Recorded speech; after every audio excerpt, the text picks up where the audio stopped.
আসসালামু আলাইকুম। ময়দা দিয়ে নতুন ধরনের মচমচে রসালো পিঠা। এই পিঠাটা একবার খেলে স্বাদ ভুলতে পারবেন না, বারবার খেতে মন চাইবে এই পিঠাটা। কোনো রকম ছাদ ছাড়াই হাতের সাহায্যে এই পিঠাটা তৈরি করতে পারবেন। এটা দেখতে যতটা লোভনীয় তার থেকে 10 গুণ বেশি মজা খেতে। Welcome to my channel and 3i cook. তাহলে চলুন দেখে নেই এই পিঠার রেসিপিটি।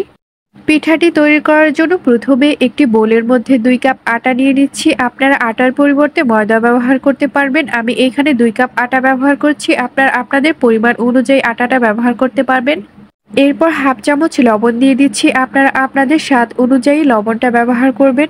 এরপর হাতের সাহায্যে লবণ ও আটাটাকে খুব ভালো করে মিশিয়ে নেব। লবণ ও আটাটাকে খুব ভালো করে মেশানো হয়ে গেছে। এরপর নর্মাল টেম্পারেচারে থাকা পানি নিয়ে নিচ্ছি। পানিটা অল্প অল্প করে দিয়ে একটা ডো তৈরি করে নিতে হবে। পানিটা একবারে দিতে যাবেন না, এতে করে ডোটা একদমই পারফেক্ট হবে না। আমরা রুটি তৈরি করার সময় ঠিক যেভাবে ডো তৈরি করি ঠিক সেইভাবে ডোটা তৈরি করে নেব। সফট একটা ডো তৈরি করে নেওয়া হয়ে গেছে। এখন ঢাকনা দিয়ে রেস্টে রেখে দেব এই ডোটাকে। এতে করে ডোটা আরো সফট হয়ে যাবে। এরপর চুলায় একটি প্যান বসিয়ে দিয়েছি। প্যানের মধ্যে দিয়ে দিচ্ছি হাফ কাপ কোরানো নারকেল, 1/4 কাপ সুজি দিয়ে দিচ্ছি। আমি এখানে কাঁচা সুজিটা ব্যবহার করেছি, কোনো প্রকার ভাজা সুজি ব্যবহার করিনি। 1 টেবিল চামচ গুঁড়া দুধ দিয়ে দিচ্ছি। এই গুঁড়া দুধটা দেওয়ার কারণে স্বাদটা অনেকটাই বেড়ে যাবে। এরপর 3 টেবিল চামচ চিনি দিয়ে দিচ্ছি। আপনারা চিনির পরিবর্তে গুঁড়ো ব্যবহার করতে পারবেন।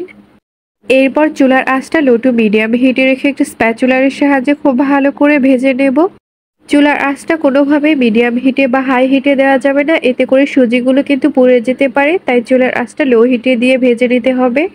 খুব ভালো করে ভেজে নেওয়া হয়ে গেছে। এখন চুলা থেকে নামিয়ে পুরটাকে ঠান্ডা করে নিতে হবে। পিঠাটির জন্য শিরা তৈরি করব। এর জন্য চুলায় একটি প্যান বসিয়ে দিয়েছি। প্যানের মধ্যে দিয়ে দিচ্ছি 1 কাপ চিনি। 1 কাপ চিনির জন্য হাফ কাপ পানি দিয়ে দিচ্ছি। এতে করে বেশিক্ষণ জাল করতে হবে না। চুলার আঁচটা মিডিয়াম হিটে রেখে চিনি ও পানিটাকে খুব ভালো করে জাল করে নিতে হবে। অপেক্ষা করব একটা বলক চলে আসা পর্যন্ত। আমি আগেই বলেছি খুব বেশিক্ষণ জাল করতে হবে না, জাস্ট একটা বলক চলে আসা পর্যন্ত। চিনির শিরাতে একটা বলক চলে এসেছে, দেখতেই পাচ্ছেন। চিনির শিরাটা একদম ঘনও না বা একদম পাতলাও না। চুলাটা অফ করে দিয়ে চিনির শিরাটাকে খুব ভালো করে ঠান্ডা করে নিতে হবে। এরপর রেস্টে রাখা ডোটা থেকে ঢাকনাটা খুলে নিচ্ছি। এরপর ডোটাকে আবারও কিছুক্ষণ খুব ভালো করে মথে নিতে হবে। ডোটাকে কিছুক্ষণ খুব ভালো করে মথে নেওয়ার পর রুটি বেলার পিঁড়ির মধ্যে নিয়ে নিয়েছি। এখন এই ডোটাকে 3টি ভাগে ভাগ করে নেব।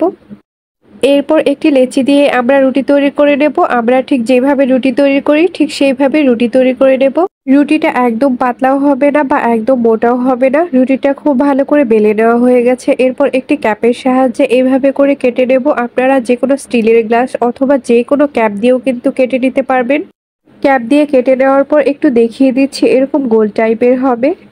এরপর এক্সট্রা যেটা আছে সেটাকে আমরা একটা সাইডে রেখে দেব। এটা দিয়েও কিন্তু আমরা পিঠা তৈরি করব। এরপর কেটে রাখা একটা পিস নিয়ে নেব। পিস দিয়ে এরপর পুর দিয়ে দেব। এরপর আরেকটি পিস নিয়ে এইভাবে করে লাগিয়ে নেব।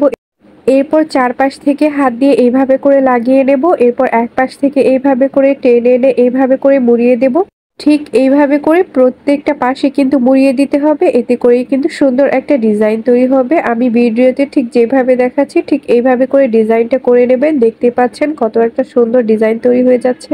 দেখতেই পাচ্ছেন খুব সুন্দর একটা ডিজাইন তৈরি হয়ে গেছে, কত সুন্দর লাগছে দেখতে। ঠিক এইভাবে করে সবগুলো পিঠা তৈরি করে নিতে হবে। আপনারা দেখেই বুঝতে পারছেন পিঠার ডিজাইনটা ঠিক কতটা সহজ আর কতটা সুন্দর। সবগুলো পিঠা তৈরি করে নেওয়া হয়ে গেছে। এরপর পিঠাগুলোকে ভেজে নেওয়ার জন্য চুলায় একটি প্যান বসিয়ে দিয়েছি। প্যানটাকে হালকা গরম করে নিয়ে এরপর পরিমাণ মতো তেল দিয়ে দিয়েছি। তেলটাকে হালকা গরম করে নিয়েছি। এরপর পিঠাগুলোকে এইভাবে করে তেলের মধ্যে দিয়ে দেব। মনে রাখবেন তেলটাকে কিন্তু একদমই গরম করা যাবে না, তাহলে কিন্তু পিঠাগুলোর উপরে কালার চলে আসবে আর ভিতরে কাঁচাই থেকে যাবে। সবগুলো পিঠা তেলের মধ্যে দিয়ে দেওয়া হয়ে গেছে। এখন চুলার আঁচটা লো টু মিডিয়াম হিটে রেখে পিঠাগুলোকে ভেজে নিতে হবে। চুলার আঁচটা কিন্তু একদমই হাই হিটে বা মিডিয়াম হিটে দেওয়া যাবে না। পিঠাগুলোর যখন একটা পাশ হয়ে আসবে ঠিক তখনই কাঁটা চামচের সাহায্যে এভাবে করে অপর পাশটা উল্টিয়ে দেব। এতে করে দুইটা পাশই কিন্তু খুব সুন্দর একটা কালার চলে আসবে। কাঁটা চামচের সাহায্যে পিঠাগুলোকে উল্টিয়ে দেওয়া হয়ে গেছে। এখন অপর পাশটা খুব ভালো করে ভেজে নিতে হবে। অপর পাশটাও কিন্তু খুব সুন্দর একটা কালার চলে এসেছে। কাঁটা চামচের সাহায্যে আমি উল্টিয়ে নিচ্ছি। দেখতেই পাচ্ছেন পিঠাগুলোর মধ্যে খুব সুন্দর একটা কালার চলে এসেছে। এখন একটি ছাঁকনার সাহায্যে এভাবে করে পিঠাগুলোকে তুলে নিচ্ছি একটি প্লেটের মধ্যে। পিঠাগুলোকে অবশ্যই ছাঁকনা দিয়ে তোলার চেষ্টা করবেন, এতে করে এক্সট্রা যে তেলটা আছে সেটাও কিন্তু ঝরে যাবে। সবগুলো পিঠা তুলে নেওয়া হয়ে গেছে। এরপর এই পিঠাগুলোকে চিনি শিরার মধ্যে এইভাবে করে দিয়ে দেব। এরপর একটি স্প্যাচুলারের সাহায্যে চিনি শিরার মধ্যে পিঠাগুলোকে এইভাবে করে গড়িয়ে নেব। চিনি শিরার মধ্যে এইভাবে করে নেড়েচেড়ে দিলেই হবে, বেশিক্ষণ রাখার কোনো প্রয়োজন নেই। এরপর পিঠাগুলোকে একটি প্লেটের মধ্যে নিয়ে নিয়েছি, দেখতেই পাচ্ছেন কতটা সুন্দর লাগছে। এখন আমি আপনাদেরকে একটি পিঠা একটু ভেঙে দেখাচ্ছি ঠিক কেমন হয়েছে। আর হ্যাঁ, যদি আমার এই পিঠা তৈরির রেসিপিটি আপনাদের ভালো লাগে তাহলে অবশ্যই লাইক, কমেন্ট এবং শেয়ার করবেন।